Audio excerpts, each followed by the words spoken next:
नमस्कार प्यारे साथियों, स्वागत है आप सभी का एक नई सक्सेस स्टोरी में।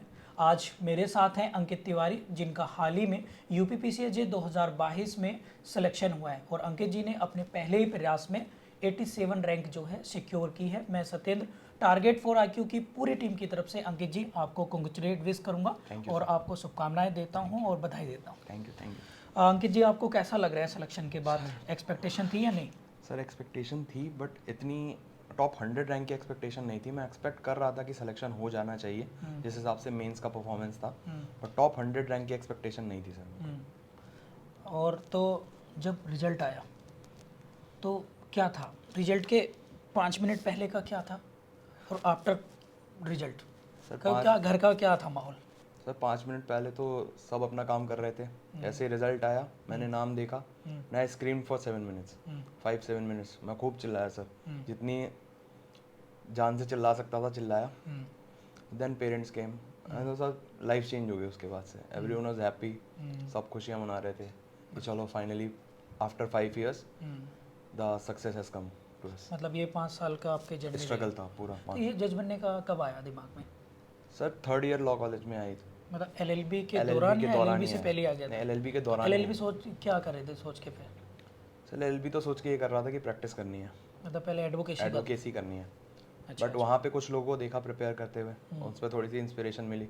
उसके बाद कुछ सीनियर्स 2018 के बैच में सेलेक्ट हुए, तो ये लगा कि ये डुएबल है। अगर ये लोग कर एडवोकेसी सकते से हैं, तो आप ये लोग कर सकते हैं, तो एक बार ट्राई तो कर सकते हैं हम भी इसको। बिल्कुल।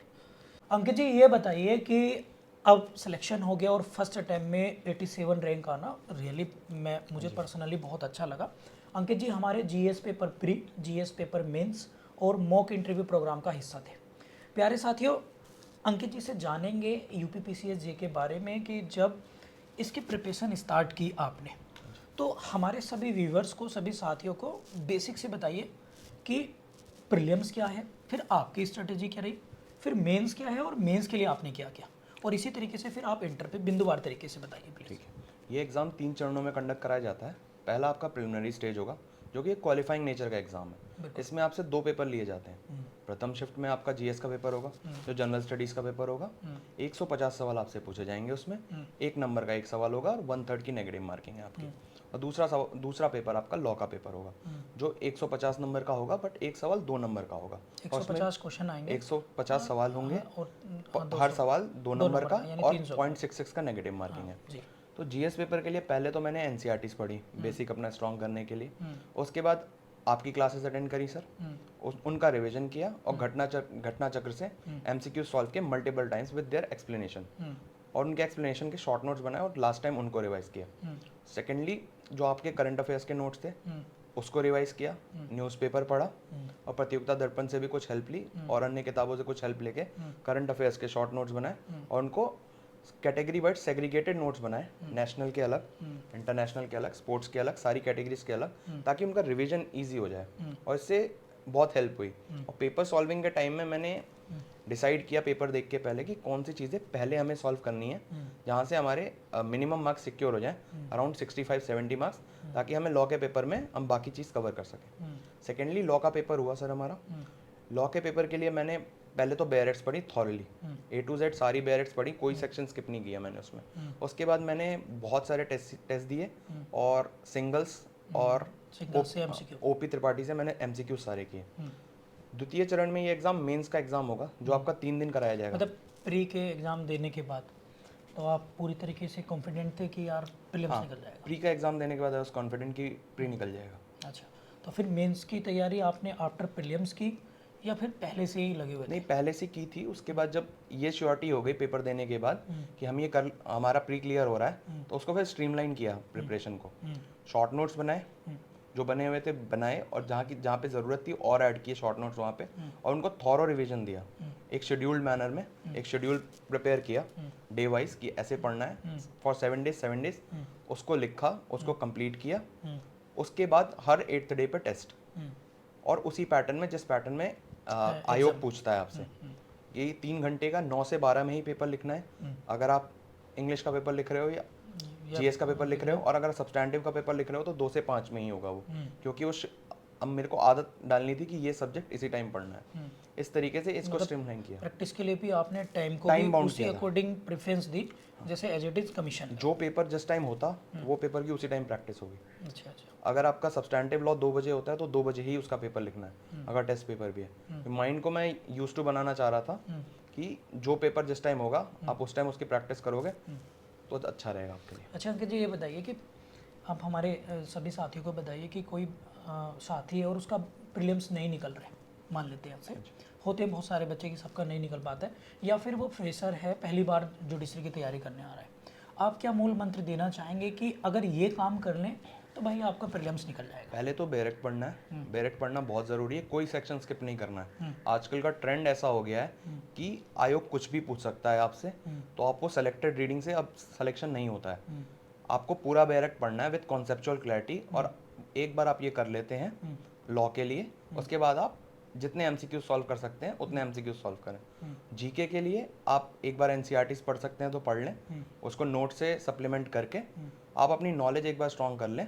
उसके बाद घटना चक्र और करंट अफेयर मैगजीन से जितनी रिवीजन कर सकते हैं उतनी रिवीजन करें, और एक स्ट्रेटेजाइज मैनर में जीएस के पेपर को अटेम्प्ट करेंगे तो परेशानी नहीं होगी सर इसमें। Very good. एंड अब इसी तरीके से मेंस में बताइए मुझे कि अगर मेंस निकालना है तो भाई ये काम आपको करना ही करना पड़ेगा। मेंस में पहले तो 6 पेपर हैं हमारे जो 3 दिन में कराए जाते हैं, एक दिन में 2 पेपर होते हैं।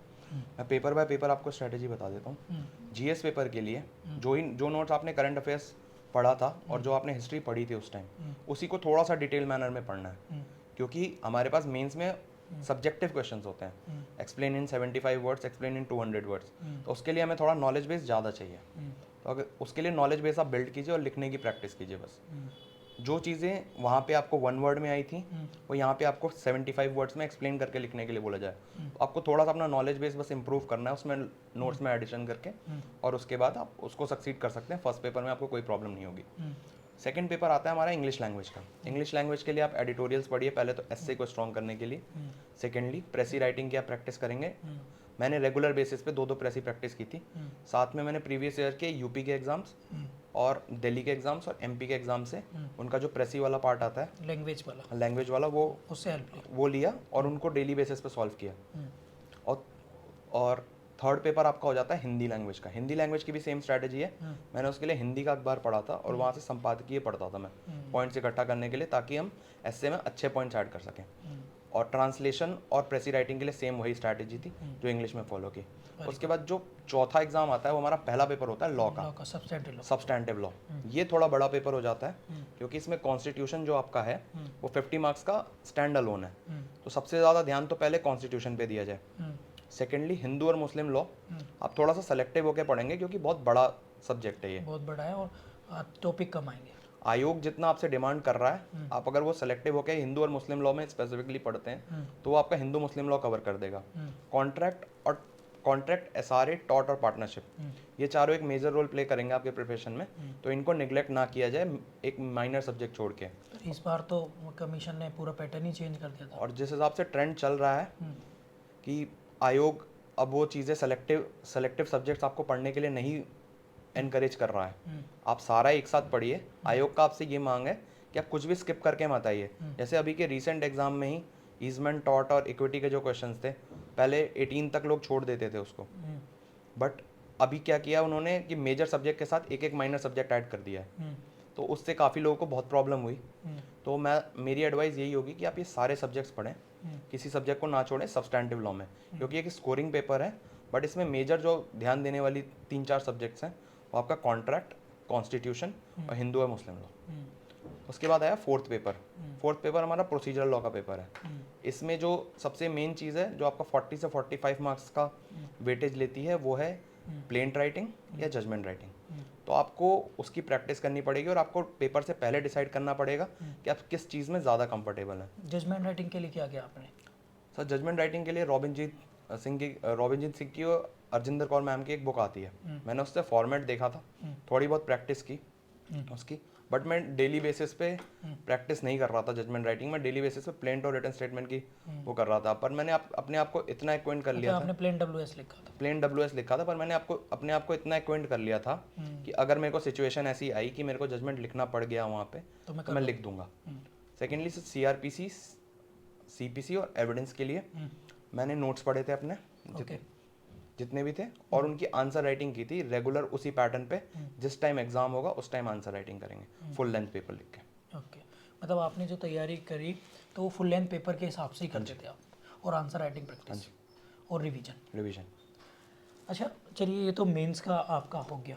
तो जब मेंस आप देने गए, अच्छा जो थर्ड पेपर था लोकल लॉ, उसके लिए काफ़ी पैनिक करते हैं, काफ़ी स्टूडेंट उसको लेकर पैनिक करते हैं। आप क्या कहना चाहेंगे उसके बारे में? सर लोकल लॉ पैनिक करने वाली चीज़ कोई है नहीं सर। वो बड़ा देखने में बहुत लगता है, बट आप पढ़ना उसको स्टार्ट करेंगे बैरेक के साथ और नोट्स के साथ तो बहुत इजी सब्जेक्ट है। उसके लिए सर मैंने 3 बुक्स की हेल्प ली थी।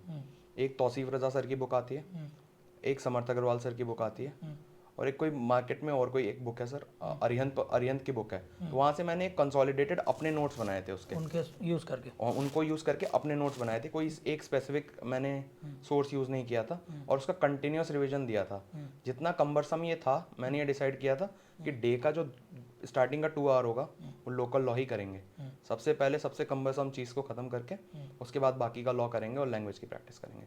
और IPC के लिए सेम नोट्स रिवाइज किए थे और आंसर राइटिंग की थी बहुत सारी। बहुत बढ़िया। तो प्यारे साथियों, अंकित जी ने बताया कि जितना ज़्यादा आप आंसर राइटिंग करेंगे और फिर उसका रिवीजन करेंगे तो आप बहुत आगे बढ़ जाएंगे। अच्छा, बहुत सारे बच्चे क्या करते हैं अंकित, तो आपको भी ऐसा लगा होगा जब प्रिपरेशन करते हैं तो कि बहुत सारे सोर्स इकट्ठा करना स्टार्ट कर देते हैं। आपका क्या ओपिनियन है इस पर? सर मेरा ओपिनियन इस पे ये है कि आप लिमिटेड सोर्स से पढ़िए, एक सोर्स पढ़िए, आप अपने नोट्स बना लीजिए, आप कोचिंग करके अपने नोट्स बना लीजिए, बट उसको फ्रीक्वेंट रिवीजन दीजिए। जितना आप रिवाइज करेंगे उतना अच्छा होगा। जितने सोर्स आप इकट्ठा करेंगे, जितनी कम आप रिवीजन करेंगे एग्जाम टाइम में, उतना आपको परेशानी होगी उस चीज़ को रिकॉल करने में, उस चीज़ को लिखने में वहाँ पे। अच्छा, बहुत सारे बच्चों का ये भी क्वेश्चन है कि क्या अपने नोट्स बनाने चाहिए या नहीं बनाने चाहिए सर फॉर प्रीलिम्स और as well as mains? Sir for prelims as well as mains मेरा ये ओपिनियन है कि आपको अपने नोट्स होने चाहिए। वो लॉन्ग नोट्स ना हो, आप शॉर्ट नोट्स बना लीजिए ताकि आप रिवाइज कर सके कंसाइज मैनर में उस चीज़ को, क्योंकि रिवीजन के लिए बहुत ज़्यादा जरूरी है। क्योंकि आयोग आपको टाइम नहीं देगा प्रीलिम्स से मेंस में। क्योंकि इस बार भी 10 दिसंबर को फॉर्म आया, सब लोग बोल रहे थे अप्रैल में प्रीलिम्स होगा, बट प्रीलिम्स फेब में ही हो गया, फरवरी में हो गया था। तो 2 महीने के टाइम में आपको फॉर्म भी भरना था, आपको सारी फॉर्मेलिटीज़ भी कंप्लीट करनी थी, और आपको उसके बाद पढ़ना भी था। अच्छा चलिए, ये तो हो गया आपका मेंस की बात। अब मेंस के बाद जो सबसे बड़ा काउंटडाउन स्टार्ट होता है, और क्योंकि अब तक तो आप किसी को फेस नहीं कर रहे थे, स्टडी रूम के अंदर ही चल रही थी, अब आपको इंटरव्यू देना है। तो जुडिशरी का आपका इंटरव्यू का एक्सपीरियंस कैसे रहा? सर इस इंटरव्यू से पहले भी मैंने एक इंटरव्यू फेस किया था राजस्थान का। अच्छा, जहाँ पे अनफॉर्चुनेटली मैं सक्सीड नहीं कर पाया था। अच्छा, मतलब इससे पहले आप RGS दे चुके हैं? RGS का इंटरव्यू दिया था और भी दिया है कोई? नहीं, RGS दिया था। अच्छा। RGS का इंटरव्यू में मैं सक्सेसफुल नहीं हो पाया था, तो ये मेरे लिए भी एक पैनिक की स्टेज थी। क्या होगा इसमें क्या किया जाए। फिर सर मैंने आपसे कांटेक्ट किया मॉक इंटरव्यू के लिए। उस प्रोग्राम में मैंने पहले क्लासेस ली, मैंने उनके बेसिक समझे, जिसमें अमित जैन सर, अखिलेश सर, इन लोगों ने बहुत हेल्प की। उसके बाद मैंने मॉक दिया। मॉक में भी बहुत सारी गलतियाँ हुई, बहुत सारे सजेशन दिए गए जिन पे काम किया गया, और फिर मैं अपना मॉक देने गया और मैं अपना मेन इंटरव्यू देने गया। अच्छा, किसी भी साथी को मेंस के बाद मॉक देना कितना ज़रूरी है, आप इस पे क्या कहेंगे? सर मॉक देना मोस्ट इम्पॉर्टेंट है, क्योंकि हमें लगता है हम बहुत अच्छा बोल रहे हैं, हमें लगता है हमें बहुत थॉरो नॉलेज है, बट वो हमारा पॉइंट ऑफ व्यू है। हमें दूसरों को एक्सप्लेन करना है कि हमारा नॉलेज बेस क्या है, हम कैसे उसको एक्सप्रेस कर सकते हैं, और हमारे में गलतियां हैं, हमारे में फ्लॉज हैं, उन फ्लॉज को हमें कोई और ही समझा सकता है। Very good. मॉक देना बहुत ज़रूरी हो जाता है। तो जो हमारे टारगेट फॉर IQ का प्रोग्राम था, तो उसमें जो क्लासेस और हम लोगों ने कंटेंट भी दिया था और साथ में फिर मॉक लिया था, उस पर क्या कहना चाहेंगे आप? सर क्लासेस, मॉक और कंटेंट तीनों ने बहुत हेल्प करी सर मेरी। एक बेस डेवलप किया उन्होंने कि आंसर्स देने कैसे हैं, आपको बिहेव कैसे करना है बोर्ड के सामने, और अगर आपको कुछ नहीं आता है तो आप उसको कैसे एक्सप्रेस करेंगे। बिल्कुल। तो प्यारे साथियों, मैं और पर्सनली इसमें क्लैन ऐड ऑन करूँगा कि आप यदि इंटरव्यू तक पहुंच गए हैं तो मॉक जरूर दीजिएगा, चाहे कहीं भी दीजिएगा, पर मॉक जरूर देना। बिल्कुल। हाँ। तो फिर आप कमीशन का हमें बताइए कि जब कमीशन में पहुंचे तो कैसा एनवायरनमेंट था, कितना डरावना होता है जो पहले दिमाग में आता है यार पता नहीं कैसे कैसे होगा, ऐसा कुछ था वहाँ, और क्वेश्चन क्या पूछे गए थे? नहीं सर, कमीशन में डरावना कोई एनवायरनमेंट नहीं होता है। सब वो लोग हम लोग इमेजिन कर लेते हैं। हम लोग इमेजिन कर लेते हैं, हमें लगता है कि हाई कोर्ट जजेस हैं और कमीशन मेंबर्स हैं तो बहुत ज़्यादा डरावना होगा। सब लोग बहुत हेल्पफुल होते हैं। मेरा 19th को इंटरव्यू हुआ था अगस्त में, और लास्ट इंटरव्यू था मेरा दिन का। अच्छा, लास्ट में। हाँ, तो बहुत अच्छा है, बहुत कॉर्डियल बोर्ड था। मैं अंदर गया, उन्होंने वेलकम किया मेरे को। उन्होंने फिर मेरे से गैप ईयर पूछा कि आप 18 to 23 कर क्या रहे थे सर, आप उसको हमें बताएं आप क्या कर रहे थे। मैंने उनको प्रॉपर एक्सप्लेनेशन दिया उस चीज़ का। उसके बाद जो रिस्पेक्टिव मेंबर थे यूपीपीसीएस के, उन्होंने क्वेश्चनिंग करनी शुरू की सेक्शन 82 to 86 सीआरपीसी पे। उन्होंने मेरे से पूरा प्रोक्लेम्ड ऑफेंडर का प्रोसीजर समझा क्या होता है। उन्होंने मेरे से स्पेसिफिकली पूछा कि आपको कोई सेक्शन याद आ रहा है जिसमें पूरा डिटेल प्रोसीजर लिखा हो कि प्रोक्लेमेशन इशू करने से पहले क्या होता है। मैंने उसका प्रॉपरली आंसर किया। फिर सेकंड मेंबर जो ऑनरेबल हाई कोर्ट जज थे, उन्होंने मेरे से फिर आईपीसी पे प्रॉब्लम बेस्ड क्वेश्चन पूछा था कि सपोज एक मर्डरर है जिसकी टेंडेंसी है कि वो नाइफ से सबको मार देता है, ओके। बट इस बार उसने इंटेंशनली गाड़ी से मार दिया किसी को, गाड़ी से ठोक के किसी को मार दिया और उसकी डेथ कॉज हो गई है, तो ये ऑफेंस कौन सा बनेगा? मैंने बोला sir intentional causation of death है, और in all probability death cause होती अगर आप स्पीड में किसी को हिट करते हो तो मर्डर बनेगा सर। तो बोलते पनिशमेंट कहाँ दी हुई है? तो मैंने बोला सर 302 में दी हुई है। बोलते आप गलत बोल रहे हैं, ये 304 ए का है, कॉजिंग डेथ बाय नेग्लिजेंस। मैंने बोला sir to the best of my knowledge it is murder but I check. बोलते ठीक है, यू गो एंड चेक। उसके बाद थर्ड मेंबर ने मेरे से प्रिंसिपल ऑफ नेचुरल जस्टिस पूछा था कि आप मेरे को प्रिंसिपल ऑफ नेचुरल जस्टिस बताइए क्या होता है। उसके बाद उन्होंने यूसीसी पूछा था मेरे से, जो करंट इशूज। हाँ, कि आपका ओपिनियन क्या है यूसीसी पे। जब मैंने उनको आंसर किया तो आप बोलते एडवांटेजेस बताएं मेरे को इसके, डिसएडवांटेजेस बताएं यूसीसी के, और आपको लगता है इंडिया जैसे इतने कॉम्प्लेक्स सोसाइटी में ये लागू होना चाहिए कि नहीं होना चाहिए, एनफोर्समेंट किया जाए नहीं चाहिए। मैंने उसका आंसर दिया प्रॉपरली। फिर जो फोर्थ मेंबर थे एक्सपर्ट, हाँ जी। उन्होंने मेरे से पूछा कि आप थेफ्ट, रॉबरी और डेकॉइटी में मेरे को डिफरेंस बताएं कि कब थेफ्ट रॉबरी हो जाएगी, कब थेफ्ट डेकॉइटी हो जाएगा, और कब थेफ्ट आपका एक्सटॉर्शन में हो जाएगा। तो उन्होंने मेरे से आईपीसी से भी क्वेश्चन है? हाँ, आईपीसी। और किसी माइनर एक्ट पे कोई क्वेश्चन? एक क्वेश्चन उन्होंने मेरे से maintenance of senior citizen, maintenance and welfare of senior citizen पे पूछा था। और लोकल एक्ट से कुछ नहीं सर, लोकल एक्ट कुछ भी नहीं और बाकी और एकेडमिक या कोई पर्सनल क्वेश्चन, हॉबी वगैरह? कुछ भी नहीं। अच्छा, तो प्यारे साथियों, ये था अंकित जी का इंटरव्यू का एक्सपीरियंस। अंकित जी, सफलता के बाद अब कैसा लग रहा है?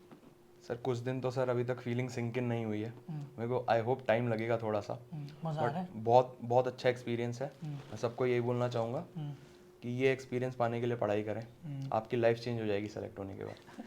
अच्छा, चलिए, तो बहुत अच्छी बात है। इस सफलता में अंकित जी देखो, किसी भी सफलता के लिए ना किसी एक व्यक्ति को तो हम नहीं कह सकते कि भाई किसी एक व्यक्ति की वजह से हमारी सफलता हुई है, तो इसमें आप श्रेय किसको देना चाहेंगे? सक्सेस का क्रेडिट अपने दादाजी को भी देना चाहूँगा सर, क्योंकि उनका ही ड्रीम था कि मैं एक जज बनूं, क्योंकि वो कचहरी में काम करते थे, उन्होंने अपनी लाइफ टाइम में बहुत जजेस देखे हैं, तो उन्होंने एक बार अपना ये ड्रीम मेरे को शेयर किया था कि आप जज बनिए, बट अनफॉर्चुनेटली वो हमारे साथ नहीं है। और जब वो हमें छोड़ के गए उससे आधे घंटे पहले भी वो अपने घर के पुरोहित के साथ यही बात कर रहे थे कि मेरा इकलौता यही सपना है कि एक बार अंकित जज बन जाए। अच्छा अच्छा। उसके बाद तो मतलब आई आप कैन डाई पीसफुली। हाँ, उन्हें आप श्रद्धांजलि देना बिल्कुल चाहेंगे, बिल्कुल पूरी सर, तरीके से समर्पित मैं उनको समर्पित करना चाहूँगा, उनको श्रद्धांजलि देना चाहूँगा। मेरी सफलता में एक मतलब मेजर सफलता रोल में बड़े जो हमारे बुजुर्ग हैं उनका तो बहुत बहुत बड़ा योगदान है। पेरेंट्स हैं जिन्होंने मेरे को कंटिन्यूसली सपोर्ट किया है। उसके बाद मेरी एक्सटेंडेड फैमिली थी, बिल्कुल, मेरे टीचर्स, और उसके बाद मेरे कुछ क्लोज फ्रेंड्स। जब मेरे को दोस्तों का भी हाँ, बहुत जब ये थॉट आया मेरे को 22 में कि मैं छोड़ दूंगा, मेरे को नहीं देना है एग्ज़ाम, तो इन लोगों ने मेरे को मोटिवेट किया कि नहीं, एक अटेम्प्ट और, यूपी का एक अटेम्प्ट और दे के देखते हैं, नहीं होगा फिर देखेंगे। मतलब जब आरजेएस का नेगेटिव रिजल्ट आया, हाँ जी, तो आप मतलब फिर ब्रेक डाउन हो गए? ब्रेक डाउन हो गया था मैं कि ये नहीं देना मेरे को, तो यूपी नहीं देना? कोई एग्ज़ाम नहीं देना। यूपी क्यों नहीं देना था? कोई एग्ज़ाम नहीं देना था। अच्छा अच्छा, मतलब ठीक है, I will leave the pursuit of the examinations, I will do some work. Okay. मतलब तो फिर आपने उस सिचुएशन में कैसे मतलब हैंडल किया अपने आप को? सर ये फैमिली थी, फ्रेंड्स थे, इन्होंने कंटिन्यूसली मेरे को इतना मोटिवेट किया कि नहीं, 2 घंटे पढ़ लेते हैं, 3 घंटे पढ़ लेते हैं, करके देखते हैं एक बार, साथ में पढ़ लेंगे, कोई बात नहीं, 6 महीने करके देखते हैं, अगर नहीं हुआ तो फिर हम जॉब का कुछ देखेंगे आपके लिए। ओके, तो प्यारे साथियों, ये थे हमारे साथ अंकित तिवारी जी, ग्रेटर नोएडा उत्तर प्रदेश से, और इनके 87 रैंक आई है। इंग्लिश मीडियम है आई थिंक आपका, और यूपी, बिहार और उत्तराखंड, हाँ जी, ये 3 राज्य ऐसे हैं अंकित कि इसमें लॉ के साथ साथ जो पैनिक करता है स्टूडेंट्स को, वो करता है जीएस का पेपर। तो इस सिचुएशंस को कि आपको पता था कि यार यूपी में जीएस भी आ रहा है, इसको फिर आपने कैसे मतलब तालमेल बिठाया इसको लेकर? सर सबसे बड़ा जो पेन पॉइंट है इन तीनों एग्जामिनेशंस का वो जनरल स्टडीज़ ही लगता है बच्चों को। हाँ जी। बट मेरा सबको सजेशन यही है कि आप अगर जनरल स्टडीज़ को पढ़ना शुरू करेंगे इन ए स्ट्रीमलाइन मैनर विथ नोट्स और डेली रिवीजन, तो जनरल स्टडीज़ आपकी सक्सेस में कोई हिंड्रेंस नहीं बनेगा। बिल्कुल। आपको अच्छी रैंक लाने में भी हेल्प करेगा अगर आप दिन में उसको 1.5 से 2 घंटे का भी टाइम दे देते हैं अलॉन्ग विथ क्लासेस, तो आपके लिए बहुत हेल्पफुल होगा। आपकी रैंक इंप्रूव करेगा, आपके मार्क्स अच्छे बनेंगे और आपके सक्सेस के चांसेस ज़्यादा बनेंगे। ओके, एंड लास्ट, ये मेरा लास्ट क्वेश्चन है अंकित आपसे कि टारगेट फॉर आईक्यू का एक्सपीरियंस कैसे रहा आपका सर, target- जीएस पेपर को लेकर या फिर मॉक इंटरव्यू को लेकर? सर टारगेट फॉर आईक्यू का एक्सपीरियंस बहुत अच्छा रहा। मैं 2019 से यूपी पेपर को टारगेट करने का प्लान कर रहा था, और उस टाइम सबसे बड़ी हिंड्रेंस यही थी कि जीएस को कैसे किया जाए। उसके बाद from some reliable sources, some friends, I got to know about target for IQ. मैंने सोचा एक बार ट्राई करके देखते हैं, फिर मैंने एनरोल किया। उसके बाद जीएस का केक वॉक, केवल क्या करना है, आपको क्लासेस देखनी है, नोट्स पढ़ने हैं, रिवाइज करना है, टेस्ट देना है। हमारे ये टारगेट फॉर आईक्यू का सबसे बेस्ट क्या लगा आपको? Sir the way of teaching sir, मैंने हिस्ट्री कभी नहीं सोचा था कि कोई इतना इजीली हिस्ट्री पढ़ा सकता है। मैंने आपको एक बार मैसेज भी किया था एंशिएंट इंडिया की क्लास खत्म होने के बाद कि सर मैंने हिस्ट्री इस तरीके से नहीं पढ़ा, और मैं वो था कि मैं हिस्ट्री से सबसे ज़्यादा भागता हूँ। अच्छा अच्छा। तो चलिए, थैंक यू सो मच अंकित। आप अंकित जी अपने पिताजी को लेकर टारगेट फॉर आईक्यू के ऑफिस में मिठाई के लिए आए थे और मुझे पर्सनली बहुत अच्छा लगा, काफ़ी डाउन टू अर्थ है। एंड मैं अंकित जी की तरफ से आप सभी से कहना चाहूँगा कि प्लीज़ आप भी मेहनत करिएगा पूरी ईमानदारी से, और डेफिनेटली आप लोगों को भी सफलता मिलेगी। अंकित जी, लास्ट में कोई आप मैसेज या सुझाव देना चाहेंगे? मेहनत करते रहिए, छोड़िएगा मत, सक्सेस आपको ज़रूर मिलेगी। इस पेपर में नहीं तो अगले पेपर में, आज के दिन नहीं तो अगले दिन, बट मिलेगी ज़रूर। बिल्कुल, छोड़िएगा मत, बस पढ़ते रहिए। थैंक यू सो मच अंकित जी, आप हमारे साथ यहाँ पर आए हैं, उसके लिए मैं आपको ये अपनी तरफ से भेंट करता हूँ। Thank you.